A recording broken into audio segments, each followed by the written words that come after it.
Friends, welcome to a brand new chess video. This is probably going to become one of your favorite videos on the entire YouTube platform. And I'll tell you why.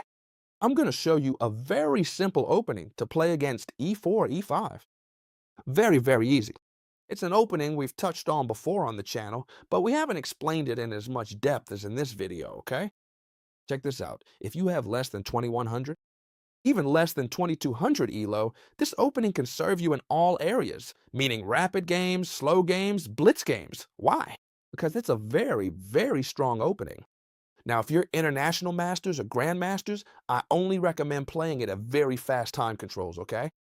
I'll explain why. First, we're going to play d4. I'm sure this type of setup looks familiar, right? We've seen something similar on this channel several times. However, pay attention. Here, the only good response is pawn takes pawn, okay? Logically, we're threatening to take it ourselves otherwise. Very well. And after pawn takes pawn, we're going to take with the queen. Notice it looks like a Scandinavian with the white pieces, right? Here, the most logical move, and there's no doubt about it, is knight c6, since while developing the knight, it attacks our queen, and we're going to play queen e3. Well then, this setup right here is the one you should remember, because it's going to win us a lot of games. It's going to allow us to carry out an attack plan that's very, very easy to remember. And no matter what our opponent does, we can apply it in all our games. And I want this video to be super complete. Why? Because I'm going to show all the opponent's responses, no matter what they do. So let's start with the first one if you want. I'll show you the best variation for black, so we can get it out of the way. The hardest one to punish, right? Which is this one here when they give us this check with the bishop. Now I'm going to show you what happens if they come here, which is very easy to kick out, if they come this way more passively, if they come here, any move, okay? But first, we're going to start with bishop b4, which, according to the engines, is the most powerful move of all. Surely you already know the first solution. The first response is c3. How about bishop d2 or knight c3? Knight c3 looks weak, since after bishop takes, it leaves doubled pawns. Bishop d2 is better, but c3 is best. Why? Because we're gaining a tempo on this bishop. You know the importance of having an extra tempo in chess? Now we're kicking out this bishop, which, if it wants what it's done to be useful, must retreat to here. If it retreats back, well, we're simply going to continue with our plan, which I'll explain later, of bishop e2, and that's it, right? But normally, they'll come here. Since they've come to attack the king, they'll keep maintaining the pressure, right? Obviously, this is the most common. So how should we continue after this? Well, very simple. We're just going to continue with this move here, bishop c4, okay?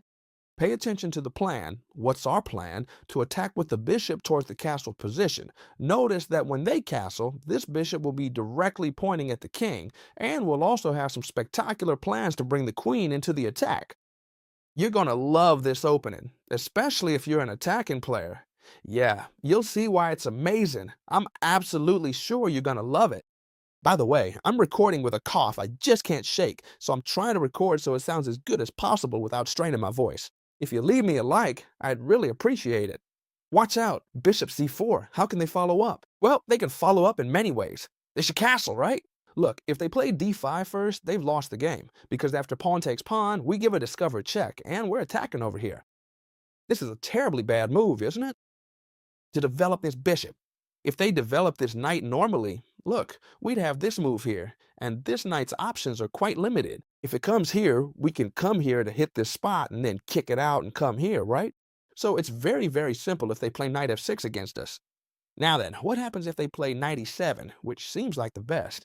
Why? Because it develops a knight well, we can't attack it easily, and they can also castle on the next move super well. How should we continue? Well, our attack plan is the one I told you about. Queen g3. If I'm going too fast at any point, forgive me, but I don't want this to drag on since I have a lot of info. You can watch the video for free as many times as you want, okay? Look, Queen g3 hits this point really hard. Our opponent probably doesn't want to come here, since we'd placed the bishop and they could never castle, okay? That's why, now that they can, they castle to defend this point with the king. And here we reach the point where we need to memorize the attack really well, okay? Look, you don't have to memorize the exact moves, but the plan. How are we going to start? Well, with the move h4, very, very simple. What do we want? To go and strike the whole king structure. What are we threatening? Well, we're probably threatening this move here. Look, a typical bishop h6 move. If they capture us, they'd be losing by an illegal move, so they can't capture us. So here they want to avoid this. And many play this move here. And you'll tell me, well, but we can kick it out with the knight. Actually, with the pawn. Excuse me, with the pawn. In fact, that's what we should do. However, they have this dangerous move where the knights defend each other and they hit this bishop here. Here, we have to think of a very, very good move, okay? And the move isn't moving the bishop away like many of you were thinking, but rather, watch out, the move is this one here. What are we threatening? We're completely winning here, huh? We're threatening the queen. They can't play f6. Look at the power of this bishop here, which doesn't let this pawn move. So the only solution they have, because there are no pieces to block, is to play queen e8, moving the queen away. Now the attack is definitive. All we have to do is come here with the bishop, bishop f6, and we're threatening checkmate. We're also threatening the knight, but we don't care. What we're threatening is checkmate. Ways to stop the checkmate, giving up the knight, in which case we just take it. And the most logical would be to play g6, right? Because now they're completely defended against the mate. But they're not safe here, because after pawn takes pawn, we're completely winning, and we'll have checkmate in a few moves. They only have two options here. Look, they can't take with this pawn, since we have the bishop up to its old tricks again, see? So they have two options. Take with the pawn, which would be checkmate on the next move, see how simple, or take with the knight. Then all we'd have to do is the same thing again, sacrifice the queen. Why? Because they can't capture with this pawn because it's pinned, and they can't with this pawn either because we'd give checkmate. But notice the king can't move. So the only legal move here is to capture the queen with this pawn, and then we would give checkmate. See how simple? d4, when they capture, we capture with the queen, and when they attack it, we place it on e3. What do we just see? Well, we just saw the best move according to Stockfish, which is the bishop on b4 giving us a check. We should play c3 in this plan I just explained to you, but there are many more options. Look, a very common move in this case is bishop c5. And look what a huge mistake. We should simply capture the bishop and that's it. You'd be surprised how many people online play bishop c5 right away, attacking the queen, without seeing that we can capture this bishop for free. So if they use this one, well, we use the first plan. If they use this one, we capture. If they use this one, it's terrible because they won't be able to get this bishop out of here. Simply, my plan is, look, I'm going to give you all the options, knight c3, bishop d2, and castle long, and we play a super comfortable game. Notice that the good thing about this opening is that we don't sacrifice any material. Therefore, we can always play a super comfortable game. If they play here, we'll see it in a bit, but our idea will be to come here to attack this point since they've stopped defending it, okay? But let's go to the most logical ones first. Look, knight f6, a super logical move. And we've seen, right? e5 was the move I was proposing when they played knight f6. Here you have two options. Either play perfectly like the engine says, little by little, which is the same plan of knight c3, bishop d2, and long castle. Look, we'd have a very easy position to play. You could always attack on this side here. Very simple to play. Or what I like, which isn't the best option according to the engines, but it's very hard to find the solution, is to play e5, okay?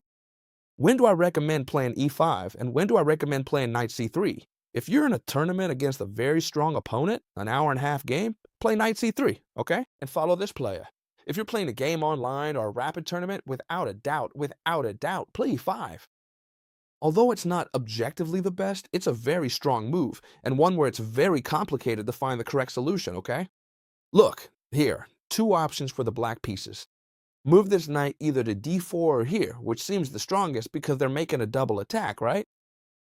The d4 is too simple. We play queen e4 to d5, we play queen e4, we attack this knight that has to move, and we're going to keep gaining time, right? Very simple. But what happens if they make the move that seems much stronger, attacking our queen? It forces us to move the queen, and they also attack this pawn with two knights. Well, very simple. Here you should play queen to e2, okay? And here, pay attention, because taking this pawn is already a mistake, according to what the engines recommend. And I'll explain this too, because I want everything under control. They should play d6, giving up the pawn, because after pawn takes pawn, we're given a discovered check they can't recapture, so they have to play this. And notice that here, we could capture, we could play knight to f3, whatever we want, okay? And we'll have a material advantage, right? Very well, this is according to Stockfish, right? The right move is d6, but obviously, chess teacher, if they've made the double attack, it's much more likely they'll take this pawn. And that way they end up with an extra pawn. Well, here they lose the knight because they've placed themselves right in the pin. No matter how much they defend each other or how well they can defend, when should we attack a piece when it's pinned? Well, we should attack it when we can attack it with a pawn. Notice that now this knight is lost no matter what they do. If they defend it, we take it with a pawn, we take a knight. But the most surprising thing here is that most people play an even worse move to try to save themselves, which is knight to d4. We're totally winning here, but knight to d4 tries to, when we move the queen, give us a double or triple fork here, right? Trying to find some resource. But what we should do here is very simple. We shouldn't capture here because we lose the queen. Instead, we capture with the queen itself. Queen takes e5, check. And not only that, but we'll capture this knight. The only thing they have is to go back. And now we put pressure on them with this pawn. We've won 2 knights. If they kick our queen out, simply pull it back to keep the pressure. They check us, we just attack the queen. And when it retreats, they're stuck. At most, another check here, but we can just attack it with the bishop. Now it must retreat, and we would simply capture this knight. 2 extra pieces. A very important variation that I've come across several times in online games. Instead of developing this bishop through squares that are very bad, they want to develop it through c5. But to avoid losing it, they want to play b6 first, so they can come here later. And they're also making room to develop here. Notice they'd have a good position. So we have a brutal plan for when they play this move right here. Just stick with your plan, okay? Always remember the plan well and not the exact moves. Knight to c3, we don't know what to do, so we're going to carry out our castling plan however. Pay attention, because that's not it. When they attack the queen, do you remember what I told you? What happens when this bishop stops defending this point? I'm sure you do. We should put the queen on g3, putting spectacular pressure on this point here. You see it, right? Not only that, but we're also threatening this c7 point in the future, where the knight can jump, and quite a few threats can come up. All right, here you have 2 responses to defend this point, and I'm going to show you how to punish both. That's why this video is so good, right? Because no matter what the opponent does, we'll have them under control. So if we study this video well, we'll have this opening well established to play it every time. So save this video well, as you'll always have it for free. All right, the 2 responses to defend here are g6, which is quite bad. Why? Because it already leaves all the dark square holes open, and besides, this bishop isn't here, but at the other end of the board. How can this be exploited? Well, I recommend you exploit it with the minor pieces, both with the bishop and with the knight. Notice that if they come through here, we'd also come with the knight, and this would already be a debacle. Then, if they come through here, we could even come with the queen. So, it's just too strong, isn't it? We can see that logically if they try to defend with g6. The problems they have with the dark squares are just too powerful. Also, notice one thing. When they come here, and here we also have possible e5 to continue with the pin, right? In short, g6 is a terrible move. But what happens if they try to play queen f6? Which seems a little bit better. Why? Because what they're trying to do is defend this point without getting into any pin. Now, this move could be very good, but we have a much better one. What is this move? Well, putting in his knight d5 that I was explaining to you. We threaten the queen, and we threaten this point right here. But, well, here it seems we're threatening a lot, but in reality, black has 2 moves to save themselves, right? It's trying to exchange queens right away, both here and here. It'll be the same thing, right? If they come here, they want to exchange queens right away to avoid this knight jump. However, they don't avoid anything, since we can jump in the same way. Why? Because we're given check first. They can't take, because even if there's a queen in the middle, this queen is defending the knight. Notice that if queen takes knight, queen takes queen. So check, they must move, and now, instead of capturing the rook first, which could also be done, I recommend you capture the queen first to avoid problems, and when they capture your queen, well, you just capture the rook, and we're left with an extra piece. So the plan, when they play b6 to come with the bishop to c5 and attack our queen, is very simple. Knight c3, queen g3. We come to attack here, and then we jump with the knight to the center of the board, making a double attack. Well, I'll quickly explain now what happens if they play bishop e7, which is super interesting. And to finish, I'm going to explain the most important thing of all, what happens if they don't capture this pawn right away. Because of course, very well, chess teacher, if they capture here, the whole video works for me. But if they don't capture, how do I punish it? Well, stay until the end now. I'll explain it in a moment. And also, if you stay until the end, I'm going to give you a little gift. Nothing more. Come on. First, we're going to see what happens in the very important variation of bishop e7. Sorry, which we haven't seen, and the plan is very simple, okay? First, we're going to carry out this plan right here. Why? Because they've moved the bishop just as we said, okay? Very well, now they can continue defending this pawn in several ways. Which one is natural? Well, g6. Why? Because the other would be to move this bishop again. If they move this bishop again, well, you just use the usual plan. You can't move this bishop because they capture you here. First, you must come here.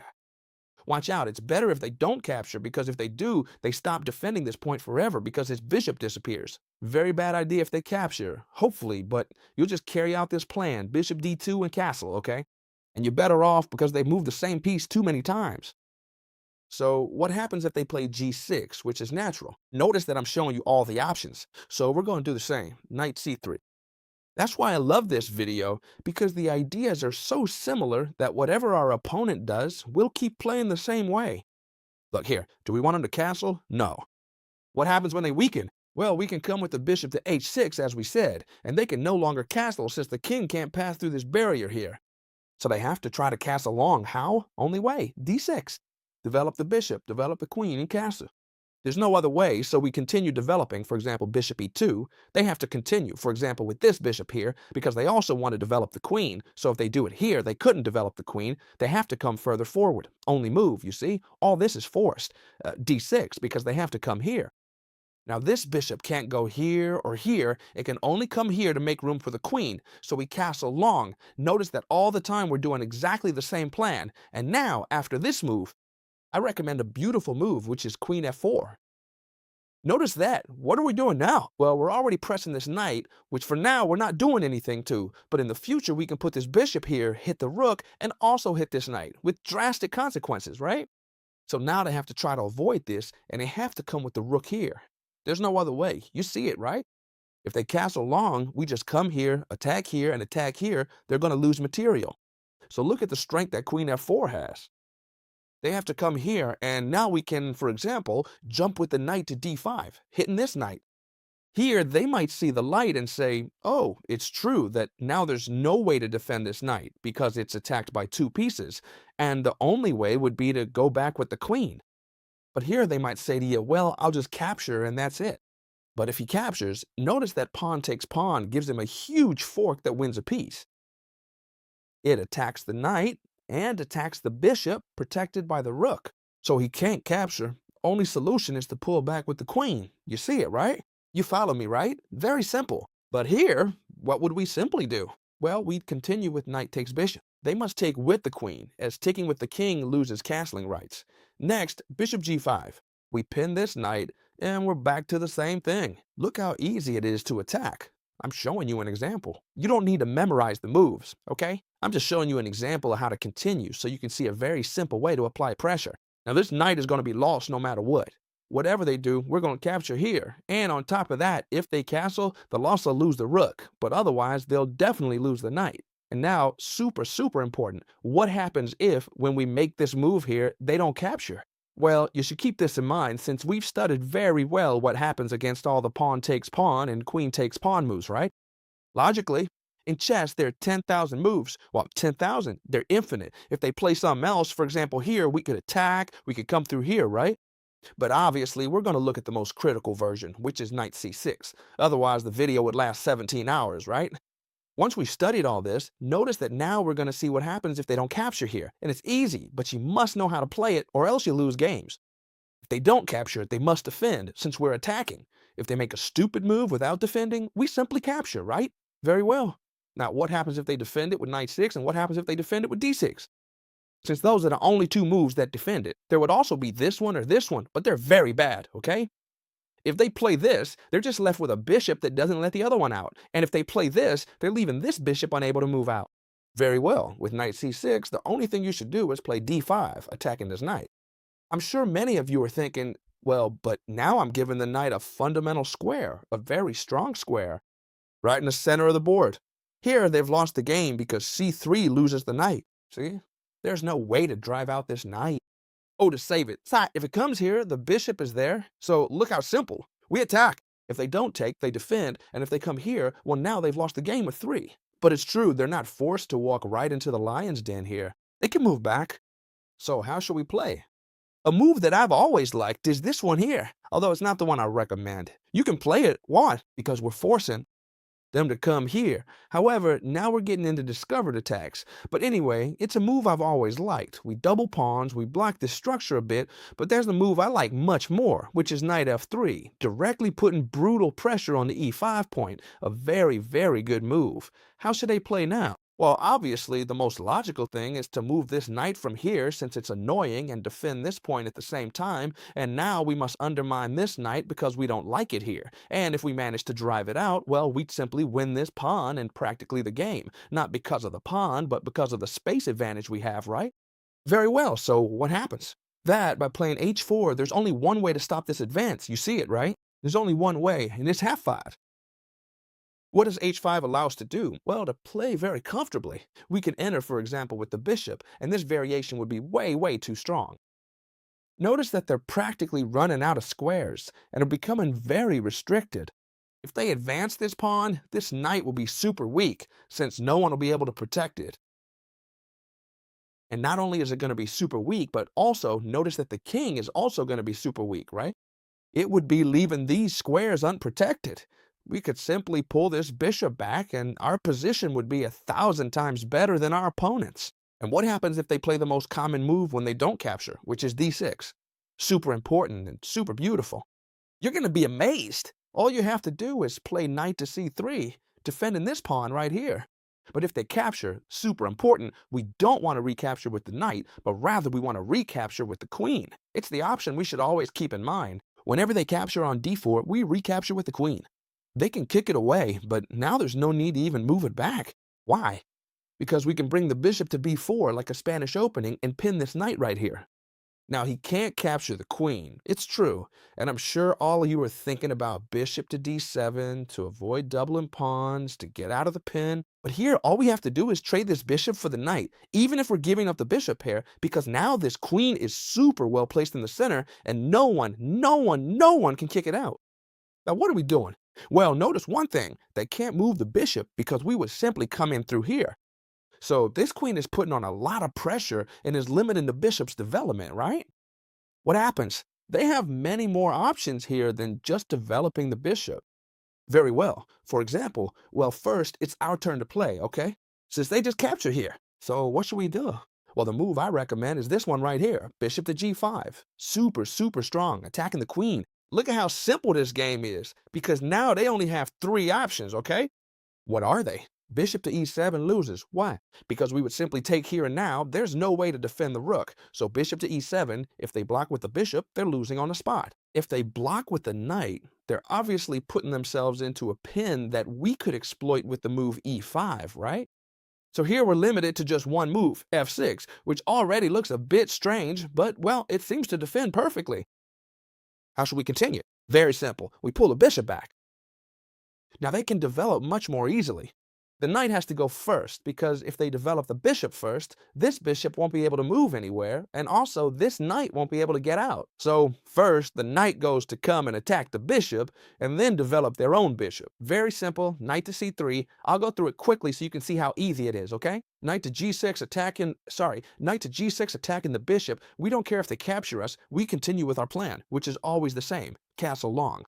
And now if they capture us, it's fine because we recapture with the knight. Very well, they can now develop bishop to e7, and they've completed development, but notice that here we're already totally winning. We come with the knight to attack this bishop. Now they must decide what to do, whether to give up this bishop or give up this bishop. And here black must think, which bishop do I prefer? The light squared one, which is actually moving and active, or the dark squared one that can't move? Well, I prefer this one, so I'd rather you capture this one since it's useless to me. So what do? Well, I'm just going to castle queenside, but since we're much smarter, we won't capture right away. Instead, we'll apply more pressure with the other knight. And look, now we're forcing them to take this knight here. Otherwise, they'll lose the whole bishop because they can't recapture with the queen. So when they capture here, look how simple. We capture with the queen, we attack this point, they can't advance it because they lose the rook, and if they advance this pawn, simply we stop moving the queen and capture here with check. I'm going through this quickly because these are just ideas, okay? Notice that I took this from a game playing with the white pieces, and here we're going to deliver mate shortly. When they move, we give check, and when they move again, well, it's just checkmate right here. Take a moment to look at what a really good opening this is. If you've made it all the way to the end, I can safely assume that you love this content, so I'm going to invite you to sign up and subscribe for free to the channel's newsletter, where every single Sunday you'll get special and exclusive content just for subscribers. It's very simple. I'll leave it right there in the very first link in the description below, and I highly recommend it if you're looking to go a step further, as you'll have access to much more exclusive extra content that I'll share with you completely for free every Sunday at 7 p.m. Spanish time via email. So if you want, subscribe to the newsletter. You'll be totally welcome. I'll leave it in the description. You click and enter your email, that's it. You're going to receive a welcome message, a welcome email. If you can't find it, it's likely in your spam or promotions folder. But don't worry, once you find it, I'll explain in there how to move that newsletter to your primary inbox. So I hope you love this video, see you in the newsletter, and see you tomorrow, as always, in another new video, friends. Bye.